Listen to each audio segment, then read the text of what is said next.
একদিন ভোরে একজন বিনয়ী কৃষক তার জমিতে কাজ করছিলেন। এমন সময় তার বেলচা শক্ত কিছুতে আঘাত করে।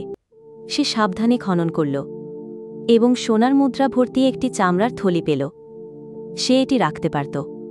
কেউ দেখছিল না, কেউ জানত না, কিন্তু তার হৃদয় ফিসফিস করে বলল, আল্লাহ দেখছেন। তাই সে গ্রামে হেঁটে গেল এবং থলির মালিককে খুঁজে পেল।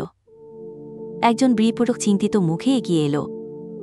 সে বলল, এটা আমার। কৃষক কিছু না চেয়ে এটি ফিরিয়ে দিল। সে হাসল এবং তার হৃদয় ফিসফিস করে বলল, আমি সেই দিনকে ভয় পাই যখন আমি আল্লাহর সামনে দাঁড়াব, তাই আমি এটি নিইনি। সত্যিকারের সততা তা নয় যা সকলের সামনে করো। সত্যিকারের সততা হল তুমি যা করো কেবল আল্লাহ দেখছেন। নিশ্চয়ই আল্লাহ সবকিছুর উপর নজর রাখছেন।